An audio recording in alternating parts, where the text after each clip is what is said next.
All right. Hello, everyone. Welcome back to In Real Time.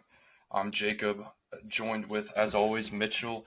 And today we have one of my buddies on as a guest, Sam. How you guys doing today? Doing great, doing great. I'm excited to do this episode, really. Good, good, yeah. Same here. Good. All right. So just a little agenda for the episode today. Not that much news, not that long today. We're just going to do a quick one before Mitchell goes out to Sundance this week. So we're going to be going over the Critics' Choice winners and some of the nominees, and then we're going to be talking just a little bit about The Last of Us. Not that much because we're going to get into it over the next coming weeks as the show goes on, and then we're just going to end with our top 5 most anticipated releases of 2023. So to start off, since we're not going to talk about that much, I guess we'll just do Last of Us first. So I did watch Last of Us last night. Mitchell, I know you did too. Sam, I know you weren't able to watch it, so we're just going to talk about it a little bit. So Mitchell, just to start off, what were your thoughts about the episode? I don't know if you've played the games, but I have. But just as someone, if you have or haven't played the games, what was your perspective on it? So I haven't played the entire game. I'm very much aware of what it is. I know there's like two of them, I think, in total. I know a lot about the first one because when it came out, a lot of my friends were playing it and really into it, and they said like the storyline was absolutely phenomenal. So when I heard about the HBO show, I was actually pretty excited for it because it seemed like, dang, if the story's that good, then translating into TV format is really good. I love Pedro Pascal. I think he's a great actor, so I was very excited for that.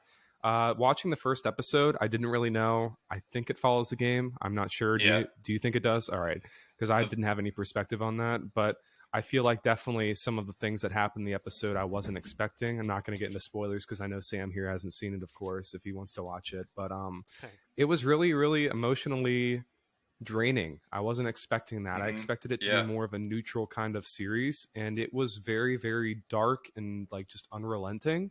It really kept me on my toes. It wasn't really boring any of the episode. It was a long episode. Now we're in 20 minutes. I mean, that's a very long run time, but Yeah. it kept me invested. It felt like 45 minutes tops, and I'm really excited to see where the series goes. I mean, it started off just like kind of inciting action, didn't really get into anything big, but I feel like it could expand as weeks go on in the series, and I'm really excited to see where it goes. Yeah, that's what I know. Some of the common criticisms when I woke up this morning after watching it was most of the people that played the game, it's a very action heavy game. And the main criticism, I know it's been getting a lot of praise, but that they don't know if like lovers of the game are going to be able to watch a 9 to 10 episode dramatized version about a zombie action game if since the action wasn't as prevalent in this episode. I do want to point out, Sam, you have seen this. So the guys that made The Last of Us made Chernobyl, and I don't know if you've seen Mitch, but Sam and I really, really love Chernobyl.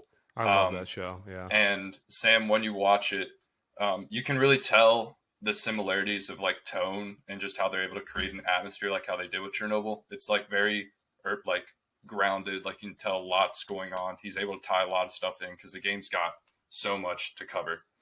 So I think that's really cool.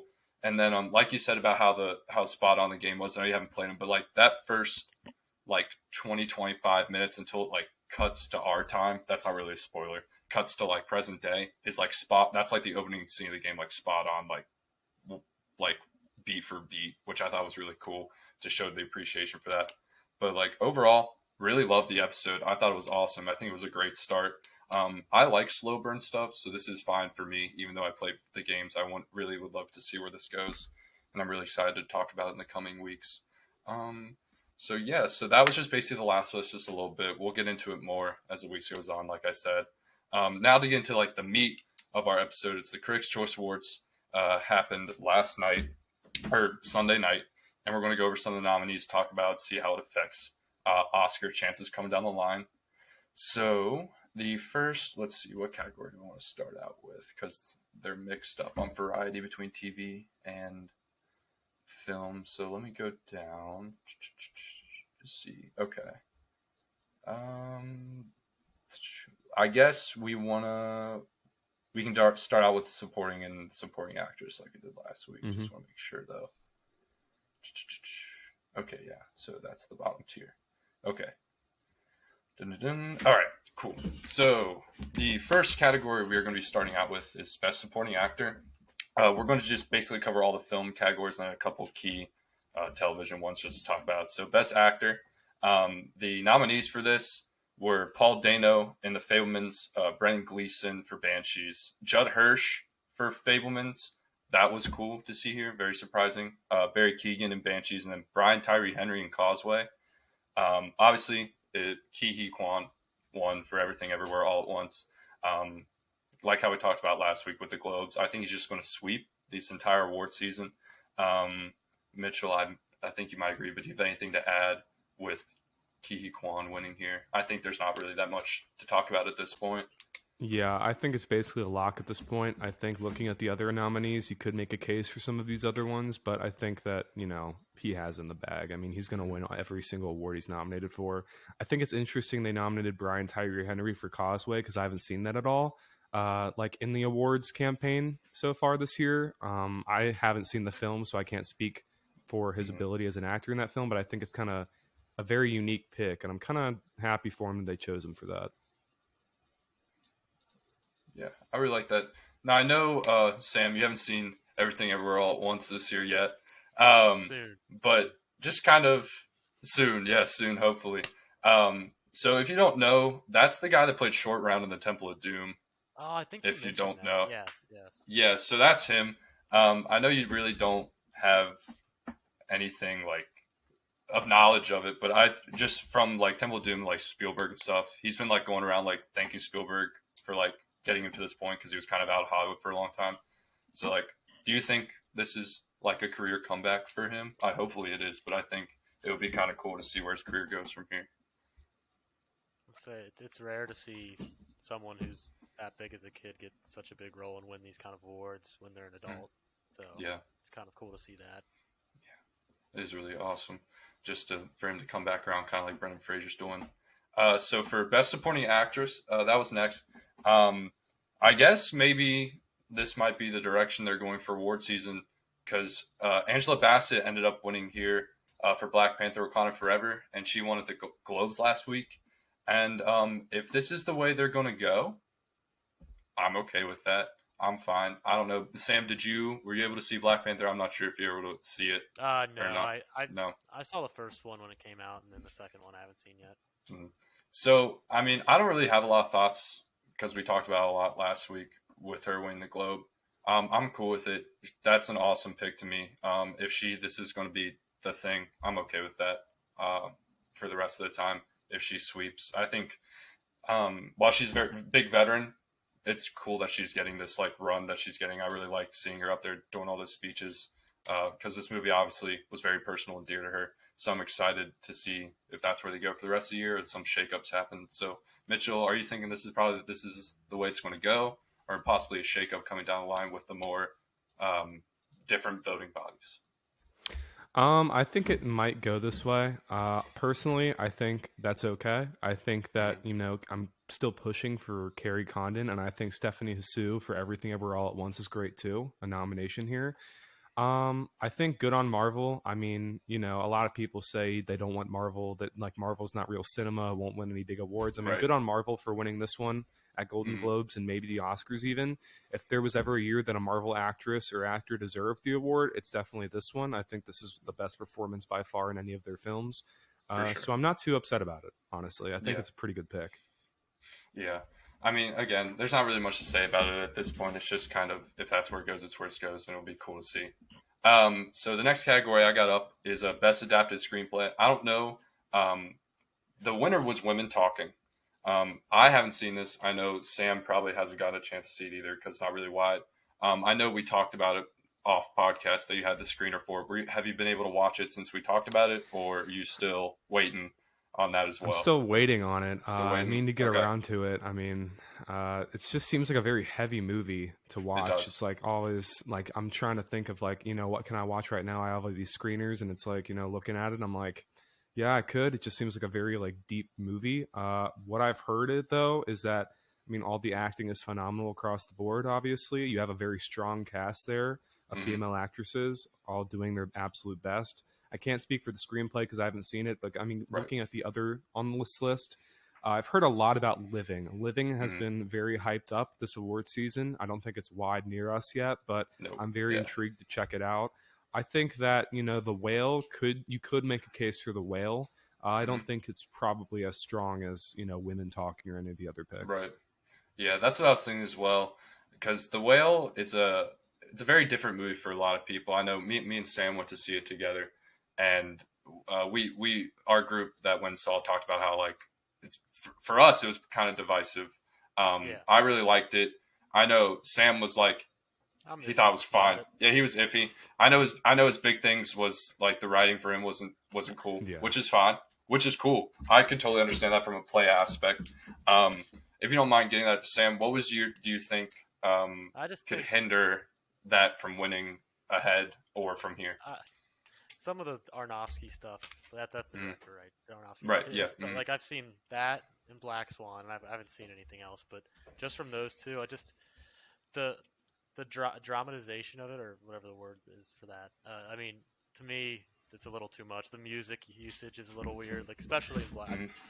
I kind of forget how the music goes in The Whale, but more recently I've seen Black Swan. The music in that I'm not a huge fan of, and I don't know. The ending of it was a little strange, and then I don't know, some of the ways that they treat his obesity is a little odd.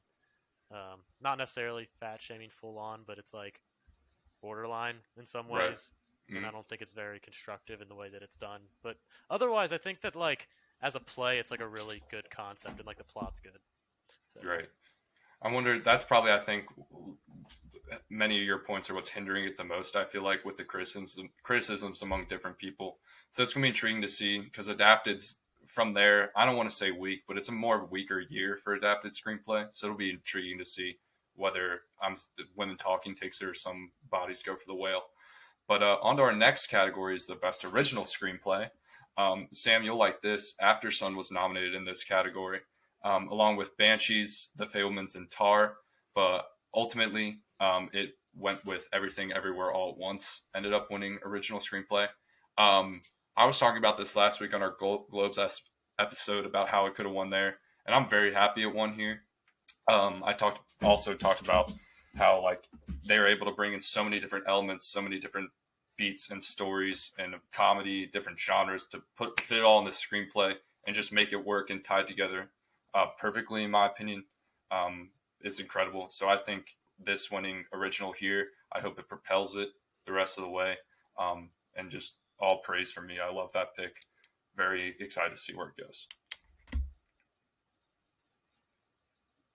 I definitely think out of all the ones that were on this list, I think that you could make a case for After Sun or Tar because they're both phenomenal screenplays. But I think what Everything Everywhere was able to achieve is very deserving of the recognition of this award. Like the way they were able to pack everything into this one movie is just absolutely phenomenal. And it wasn't like messy or overdone or anything. It all just fit perfectly. That definitely deserves to be like a winner, hands down. Yeah. And I know, Sam, I know you're good. You can't really say anything on it. So we're just going to go to the next one. The next one is Best Score. This one kind of confused me a little bit. I'm not going to lie. Hildur, I'm going to try and say this without butchering it. Gunatodir. Yeah, I'm going to say that. Close enough. Yeah, close enough. One for Tar. I'm kind of just confused because there really wasn't a score in Tar. Yeah. It was kind of just like music, and the score wasn't like integrated as part of the like movie as a whole. Like the only like real sounds and music was her playing on the orchestra. So I don't know what the vibe was here. Maybe it's just they love the music so much. Maybe that's just why. I'm just really surprised Babylon honestly didn't win here for score. I thought he was going to kind of just take the award season and just go with it everywhere. I'm really glad to see the Batman here. Honestly, the Batman was nominated. It hasn't been getting that in other areas, but I'm really glad the Batman's here. But yeah, Mitchell, I don't know what your thoughts are, but I was just kind of confused on this win, but I guess it's fine. I don't think this is how it's going to go. I think this just might be the one weird outlier for the year. But yeah, I don't really know what really to think about this win. Yeah, I think out of my picks, I mean, Justin Hurwitz for Babylon or Michael Giacchino would be fine. Those are the two scores out of here that really moved me. Not moved me. Babylon was just a fun like piece of music. It was Right. just like Yeah. insanely loud in theater, insanely like catchy. But Michael Giacchino's the Batman. I don't think the score gets enough credit. Honestly, it's very, Mhm. very moving and just grand and epic, and it's a very nice like score. So I'm glad it's getting recognition here. I definitely think it deserves more than it has been getting, and I'm glad that this kind of pushed it out there a little bit. Right. I agree with that. It's just one of those categories of the Critics' Choice. I think it's just going to be just one of those things. Yeah. So for the I, next I, yeah. Go I'd ahead. just say with Tar, it's like it's very easy to pick a movie that's about like one of like the whatever the greatest composers ever, when Mhm. the music they're composing is so great in real life that when it comes onto screen, people are just gonna pick that because the music's already so great. You know what I mean? Right. Maybe it's not the situation that it's in that's great, or like the way it's used, but I mean the fact that the music itself is so great Right. in that way. Yeah, I wonder if because I was reading on Twitter, listening to some other podcasts this morning. Apparently, for the like campaigning for the score, they're sending awards voters like a vinyl of the Tar Hmm. score because there is a score. It's just not in the movie. So they're sending Okay. awards voters like a vinyl of like the 25-minute like I guess Lydia Tar's mantra. So I'm wondering if that's going to help it. But I just don't understand how that works if that can win score and it not being in the movie, but it could get nominated. Yeah. So Yeah. it's really odd just in Academy Awards or Academy rules standpoint, but we'll see. It's just one of those weird things. The next category is Best Song. This was just like the Globes that went to Natu Natu from RRR. I don't really have much to say uh, for the best song. I think that's just probably going to win out. I think, Mitchell, you're probably going to agree with me on that one. But do you have Yeah. anything? Yeah. Okay. And then I think we're just going to go to the next category for after that one for best song. We have. Oh, we're going to the TV. Oh, here we go. All right. So for the next category, we got best cinematography. The nominees for this one I thought were interesting, so I'm going to read them out before I read the winner. It was Avatar, Babylon, Empire of Light, which is cool to see here. Very nice. It gets some recognition. The Fablemans, Tar, and then the winner was Top Gun Maverick. I think this is probably going to win cinematography at the Oscars, just from a gut feeling. He's been getting in everywhere cinematography nominations. I'm guaranteeing he's going to get an ASC nomination probably. Just what he did practically with the planes and all the shots he was able to do for that movie, I think is just like incredible. I understand how you could do the Avatar pick just because like Top Gun's the practical and then Avatar's the digital aspect of either side of that. But I'll always go more of a realistic pick. That's just how I am as a moviegoer. So I think Top Gun cinematography here, great pick, awesome. I really enjoyed it. So Mitchell, what did you think about that? I think Top Gun is easily going to sweep. I mean, they were able to like literally fit IMAX cameras into small cockpits of planes, so of course that's like absolutely undeniably impressive. And the shots they got out of them are just insane. Roger Deakins is one of my favorite cinematographers. I mean, I haven't seen Empire of Light, so maybe the work wasn't his best, but it's nice to see his name up there. Avatar, I think that the film is like weird in that the visual effects kind of take a overshadow over the cinematography because you're not really focused on the shots in the film. But I think really when you take a step back and kind of view it as a film and not a spectacle, it kind of, you do notice how good the cinematography Right. is. So I'm glad it's on there. Do I think it's going to win Oscars and other award shows? Absolutely not. I think Top Gun Maverick has this. Yeah. Sam, were you able to see Top Gun this year or were you not able to? I have not actually. That's Okay. surprising, but I haven't. I need to watch Okay. the first one and then watch the second one right after, probably. That's fair. All right. So we're going to get into the next category up here. So this is a Critics' Choice, kind of like SAG. They do a Best Acting Ensemble as well. The Okay. nominees here were very cool five, and the winner I thought was interesting out of the five. So the nominees for this were Banshees, Everything Everywhere, The Fablemans, Women Talking, and The Women King. And then the winner out of all six was Glass Onion, which I was really surprised about because we were talking about last week how it got PGA. Mhm. And it winning ensemble over, I think what people would say, arguably, this is just my opinion, three ensembles on paper right now that would be better. And my three for what I'm saying would be Banshees, Everything Everywhere, and Women Talking. Two of those I've seen. Obviously, we haven't seen Women Talking, but again, we've just been talking about constantly how it's been praised for all the performances together. So Glass Onion getting a win here, good for them. I hope that helps push it for Best Picture, and I'm excited to see if it'll get acting nominations out of this from this award. Yeah, I think when you look at all these, you can make a case for all of them, but like Glass Onion wouldn't have worked without the cast that it has. And plain and simple, like every single cast member in that movie was expertly done. I mean, they all just brought something unique to the table. And so it really just makes perfect sense that this was the one that was chosen to win. I think that it really kind of just overshadows all the other nominees. You could make a case for Banshees or Women Talking, as you said, but I think when it comes down to it, I mean, I think Glass Onion definitely is deserving. Yeah, absolutely. Sam, have you been, I know maybe not, maybe you have. I know you've been busy a lot lately. Knives Out, you gotten around to it at all? No, not yet. I'm kind of Okay. waiting around for some other people to watch it with me, but yeah. Okay. So another Critics' Choice category that kind of like the Golden Globes, they do Best Comedy and Best Drama. So Best Comedy also went to Glass Onion here at the Critics' Choice, which for all the same reasons we just said about Ensemble, we don't got to rehash it, but great win. I think that's going to push it far. We're just going to go to the next category with that since much of the same things we just talked about. All right, so for our next category for the Critics' Choice, we got Best Director. I'm going to go through the nominees for this one as well and then say the winner. So for Critics' Choice, they did 10 nominees, I believe. Yeah, 10. So I'm going to go through all of them. So the first one was James Cameron for Avatar.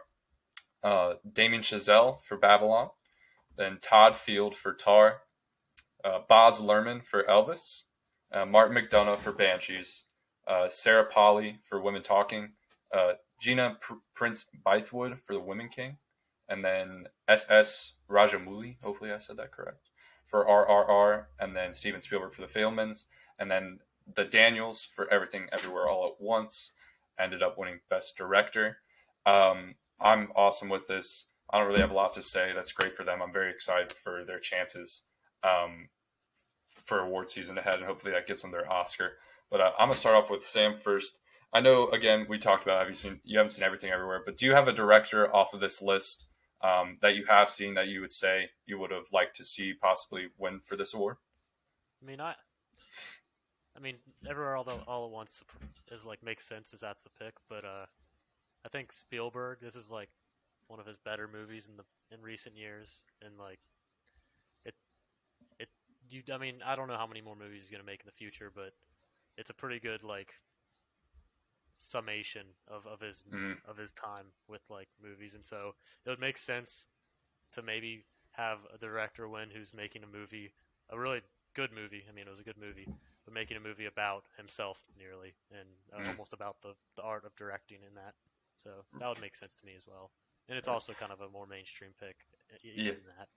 Yeah, because I was thinking they were honestly going to go this way as well, because the Golden Globes took him last week, and I think people are kind of getting the same like feelings you are, Sam, about how it's like you don't know how many more we're getting, and he made such a deep and personal look at his life that's kind of like the train that people have been voting on. Mitchell, do you think that could be a possibility going down the line as basically a one-on-one toss-up for the rest of the way for the Daniels versus Steven Spielberg?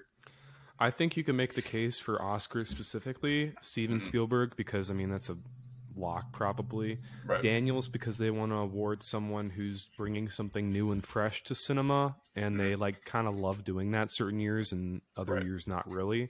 And you can also make a case for James Cameron also for Avatar, I feel like, because that's a particularly strong pick. Because he's more of a big name like Spielberg, of course, and Avatar is a giant movie this year, and a lot of people seem to love it. And I think sometimes Oscars go in the way of more popular opinion than they do personal opinion as it comes to it. So I think that those three are definitely locks. Do I think it's impossible for Martin McDonagh for Banshees to win because that's a particularly strong film? I don't, but I don't think. I also think the RRR director, I'm not going to pronounce his name because I know I would butcher it, but I think he could win too, because it could be one of those years where they want to award, more foreign directors in their work. So I wouldn't be upset with that either. I think that would be a great pick. But I think out of all of these, those are the ones that I think have the most potential. Yeah, it's going to be really interesting director's race coming down the line because there's just so many Mhm. different reasons for different films and people to win for their films. So this is again going to be really exciting to see where they go. Alrighty, so moving on to our next category for the Critics' Choice, we're going to be doing Best Actor. So the nominees for this were Austin Butler for Elvis, Tom Cruise for Top Gun Maverick, Brendan Fraser for The Whale, Colin Farrell for Banshees, Paul Mescal for After Sun, and then Bill Nighy in Living. And Critics' Choice, ultimately, very happy with this pick just for me. Went with Brendan Fraser for The Whale. Now, if Brendan Fraser were not in this award circuit, as most of my friends will know, and Sam will know, probably will agree with me, big Paul Mescal guy. If Brendan Fraser wasn't here, to me, in all honesty, I think Paul Mescal did give the best performance this year. That's just for me. I know it's not kind of the awards, the Oscar, the favorite performance because it's a very subtle. It's very in his face. He's dealing with a lot internally, which it's not a very showy performance. But I think that's what makes it more good. I can't think of a good adjective, but more like just the way he was able to deal with that and internalize it. I think would have been a totally great pick if they were to take Paul Mescal here. But again, perfectly fine with Brendan Fraser for The Whale if they go that the rest of the way. I'm just hoping Paul Mescal's able to get into that fifth spot. Hopefully, BAFTA will be great for him. So will SAG. So we'll just see. So I'm going to go to Sam again for this one. Sam, I know you saw The Whale with me and some of the other movies on this list. Do you think, again, because I know it's maybe not issues with the acting, but the writing could have hindered some performances. Do you think Brendan Fraser was the pick here? Or do you kind of agree with me in the Paul Mescal sense? I mean, no, I think Brendan Fraser's performance was great. That's one of the best Mm-hmm. parts of the movie, Mm-hmm. and it makes sense for him to win it. And obviously, there was a lot of hype around it too, which definitely doesn't hurt him winning it. Mm-hmm. Not saying that's why he won or anything like that, but it helps. But yeah, with Paul Mescal, it's just like I think the less words on his script, the better he acts. Just because he's so good at like conveying emotion without talking, and he even says that himself. He likes when there's a like almost less explanation in words and more explanation in his actions and in the way he acts. So I think he's really good at that, and I'm really excited to see what he has upcoming as well. But yeah, I think Brendan Fraser. It makes a lot of sense, and it's a really great performance. So I don't have any problem with that. Mitchell? I think that it's between Brendan Fraser and Paul Mescal, as you said. I think those are both the best picks off of this list. I think it's absolutely hilarious that Tom Cruise is on here for Top Gun Maverick. Yeah. I don't think that that's necessarily best actor worthy. But you could have made a case for Austin Butler. I don't personally like that performance, but I think it was one of the fan favorites of the year. Like before Brendan Fraser got all the hype, in the beginning of the summer when Elvis released, everyone was automatically like Austin Butler, best actor. And then it's always the case that when November and December come around and the awards films come out, then the hype for those earlier performances dies down. I think that was definitely the case on that one. So I'm very happy with what happened. I think that either Paul or Brendan would have been a perfect pick in my opinion, and I think I'm pretty happy with the result. So, yeah, same here. It's just going to be really exciting to see if Brendan rides out the rest of the way or Paul possibly gets that late push that we've seen the last couple of years with certain movies and nominees. So hopefully, fingers crossed, we see that. Now to getting into the last two categories of the Critics' Choice, we're going to go Best Actress. So the nominees for this category were Viola Davis for The Woman King, Cate Blanchett in Tar, Danielle Deadwyler in Till, Margot Robbie in Babylon, Michelle Williams in The Fabelmans, and then Michelle Yeoh for Everything Everywhere All at Once. And ultimately, they awarded it to Cate Blanchett for Tar, which I think is fine. People have talked about how it's going to be her, Michelle Yeoh, the entire award season. The only reason I'm a little surprised with her winning here is that it seemed Everything Everywhere was just any category was nominated and was winning. So I'm really intrigued and sort of worried to see if this affects her Best Actress chance because I'm really surprised they wouldn't have given Michelle Yeoh this award. Mitchell, I don't know if you think of the same thing, but I'm just kind of surprised based on how this show went that Michelle Yeoh wasn't given this. I think it's definitely, I mean, I like Michelle Yeoh, but Cate Blanchett is like by far the best performance. I think that, Oscar time, it's between the two. I think they might give it to, and this is just a prediction, Cate Blanchett, because that's more of the actory type role that awards bodies eat up every year Mm. versus a very muted and kind of quieter performance from Michelle Yeoh, as I mentioned like last episode, Right. where it's not too in your face. It's not like showing you definitely her range. It's more of like a dang, that was really good, instead of like Kate Blanchett getting pushed to the brink of insanity by that role, just Right. like going all in. So I think that's definitely a great pick. What do you think, Sam? I mean, I'm kind of biased to Michelle Williams because I think she does like a great job at playing complex characters, and in The Fabelmans, she plays a very complex character. And personally, when I watch Fabelmans, I know it's about Spielberg and a lot about his dad as well, but to me, she kind of takes the show away with her performance, and the piano scene in that movie is really great. But also, I haven't seen a handful of the movies also on these with the performances by Blanchett and Michelle. What was it? Yeah, Yo. Yo. But yeah, I think just from her other performances too, it's pretty on par with how good I believe she is. But yeah, Yeah. It'll be, again, it's one of those categories like a lot this year that'll be really interesting to see where it comes Oscar night. So the final category for the Critics' Choice obviously was Best Picture, or just drama, because they do a comedy award as well. The nominees for this award were Avatar, Babylon, Banshees, Elvis, The Fablemans, Glass Onion, RRR, Tar, Top Gun, Everything Everywhere All at Once, and Women Talking. And like a lot of the time we've been saying when we've been going over the winners of these nominees, Everything Everywhere All at Once took Best Picture at the Critics' Choice, which I think heavily, heavily helps it come Oscars the rest of the season. Wherever it's nominated, this gives it a great push, I feel like, because the critics are really behind this movie. Because we talked about earlier, Mitchell talked about with Elvis, Everything Everywhere All at Once came out in April last year. And it's incredible to see just the momentum it's been able to ride throughout this whole year and stay hot come Oscar season. It's incredible to watch. And I'm just really happy that this was able to win Best Picture here. Definitely. And I think that, looking at all the films on this list, I think it's between that and Fablemans, honestly. I Right. would be surprised at the Oscars of any other film.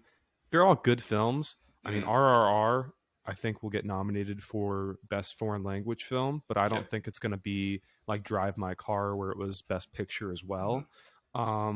So I think it's definitely between Everything Everywhere and Fablemans.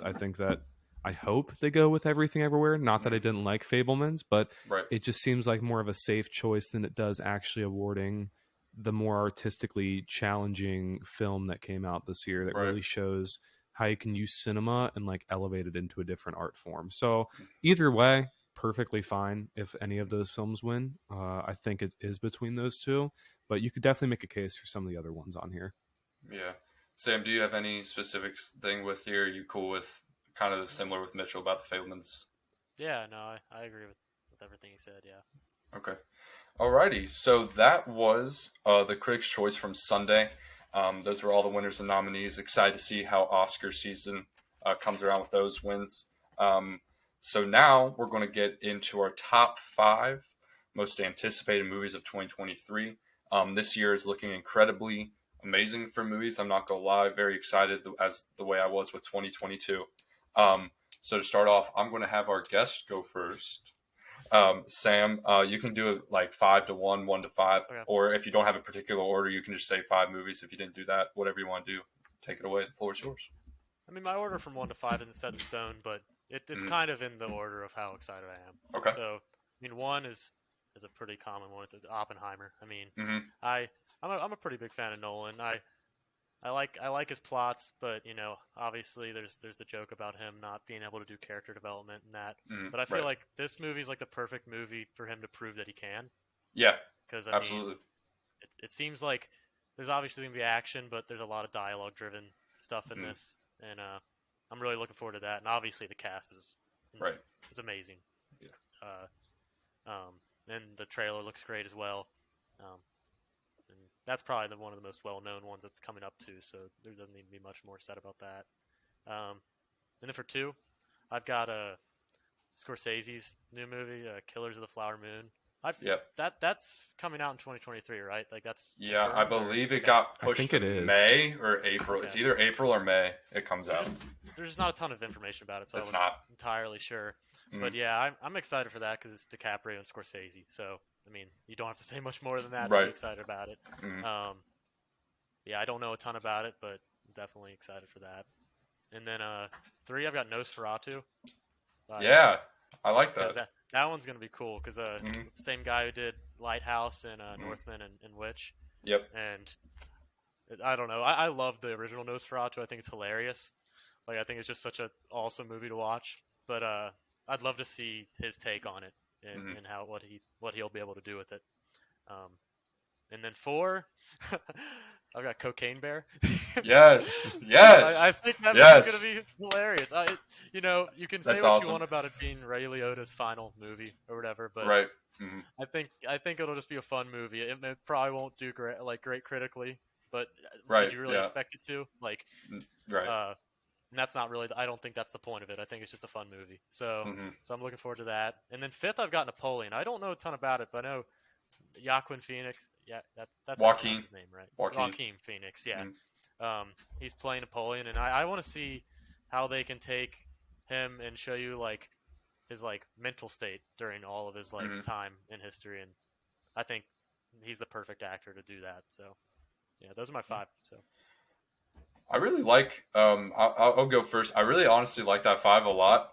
Um, not Nosferatu completely slipped my mind. I'm not gonna lie to you when going over my list earlier, because just Robert Eggers is just one of those people that just he hasn't made a bad thing yet, and he came right out of the like first film was so good, and The Witch, and then Napoleon again kind of went over my head. Forgot Ridley Scott because that's been delayed for so long. I forgot that was coming out this year as well. So honestly, I really like that list. It kind of has everything. I enjoyed it a lot.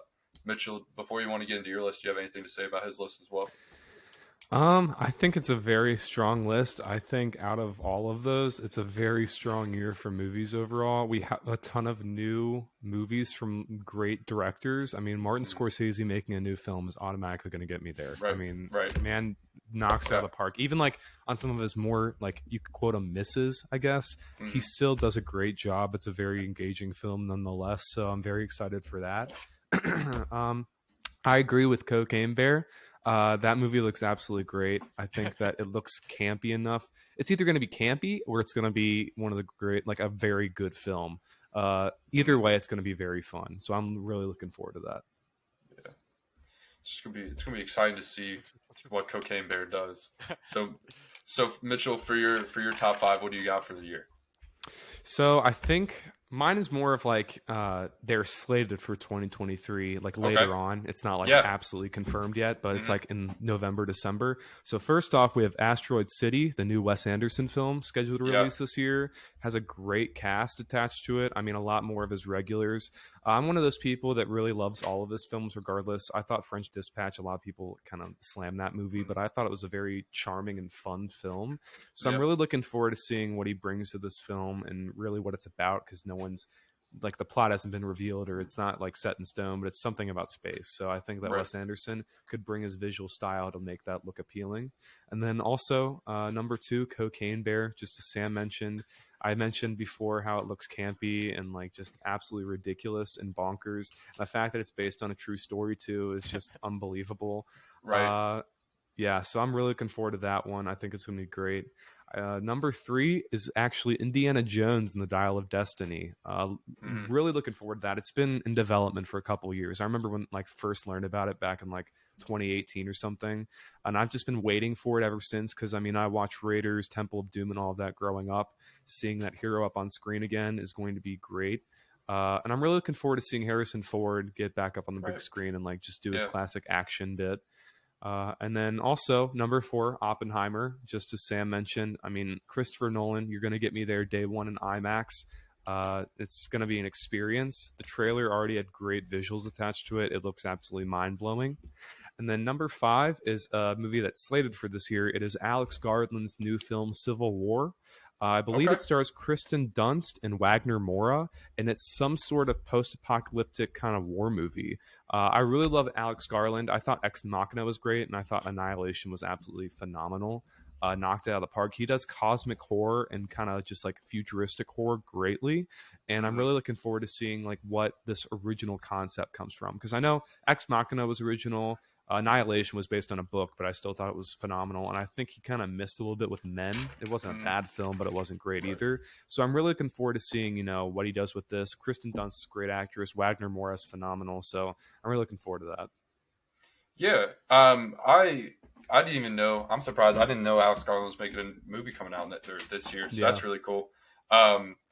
Like you said, along with his other movies, I didn't think Men was as bad as most people. But, like, I understand, like, obviously in the back-to-back of that kind of being that outlier of his trilogy, even though they're not connected.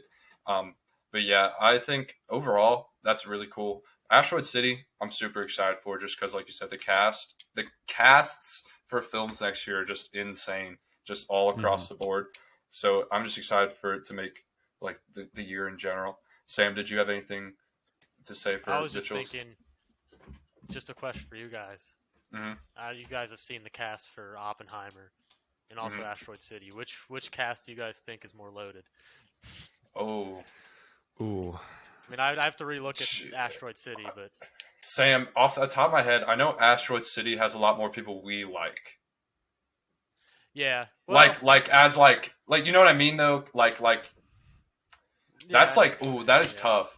Just because one is like top bill of the line people, and like the other also has top bill of the line people, but they have the really good like underrated people, like Asteroid City. Let's be real here. One has Josh Peck, the other doesn't. One's got Josh Peck. Yeah. Honestly, I'm probably gonna have to go with Oppenheimer overall. That would be my pick. I don't know, because that'd just be tough. Yeah, I think I'd go Oppenheimer probably.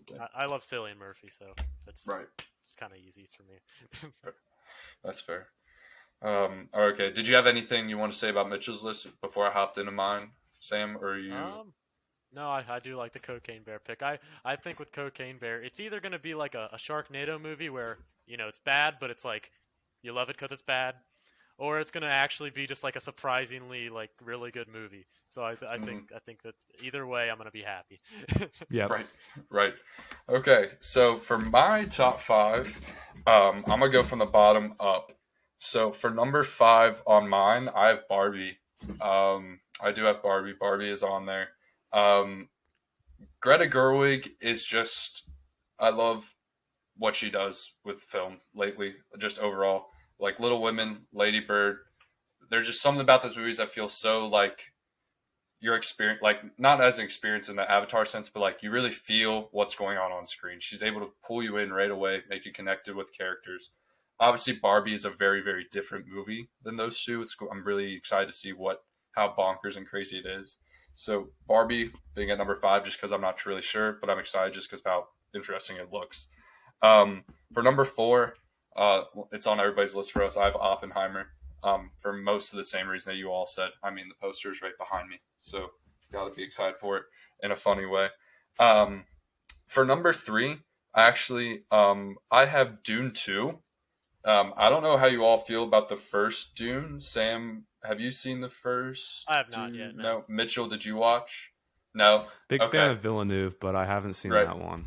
That's fair. The first one was just like, obviously it's not Star Wars level to me, but it's like what I should have felt like when new Star Wars came out. Is how I describe it. Like me going into Dune and learning, getting all the new characters while still having some familiar background because it's been around forever, was like, yeah, this is awesome. I'm really excited where this to go.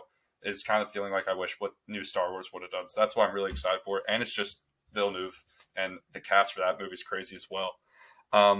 And then for number 2, I actually have, hopefully if it comes out and doesn't get delayed, I have Wonka from Paul King and Timothée Chalamet. I know a lot of people are a little skeptical on that, but I just feel like Timothée Chalamet, while he's been in bad movies, he's really, the people are like, yeah, it could be a bad movie, but Timothée Chalamet was in it. Like, I feel like every time he gives a great or good to just like perfectly performance for the movie, he's just good in everything he does. So I'm really excited to see what he does with Wonka and singing.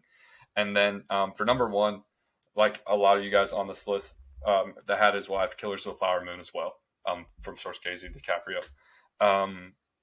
Like all along, like what you guys said, very excited for it. It's just one of those things that Leonardo DiCaprio is just, I'll watch whatever he's in, regardless of what it is. So that was my 5. I know I didn't have Cocaine Bear on there. Sorry, guys. It was on my list, I promise. But yeah, so my 5, really excited for this. This is going to be a great year for movies. I'm really excited to see where the year goes, and hopefully it's as awesome as we hope it is going to be. So yeah, that's my list.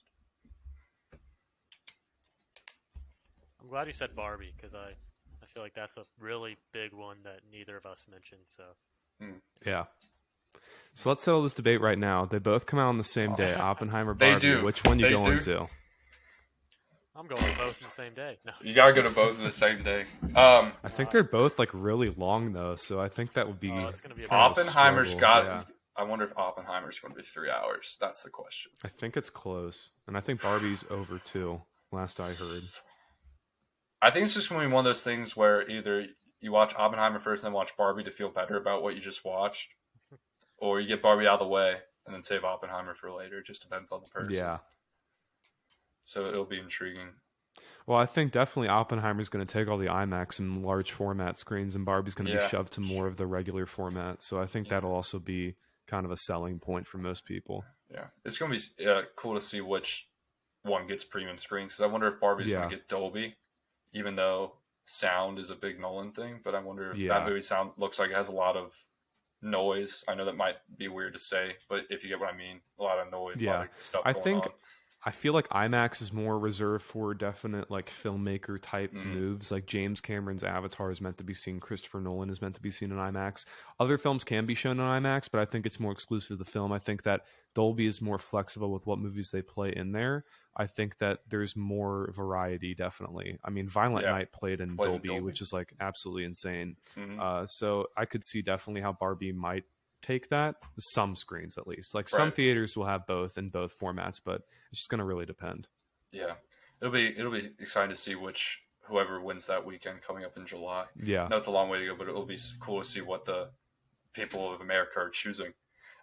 So that is our episode, everybody. I hope you all did enjoy. Thank you for listening. Thank you to Sam for coming on today. We appreciate him for having him here. And we will see you all in the next episode when Mitchell gets back from Sundance. We're going to have an exciting discussion about everything that he was able to see, and a lot of Last of Us talk and more Oscar talk as well. So thank you guys for listening. Hope you all have an incredible day wherever you are. And thanks, guys.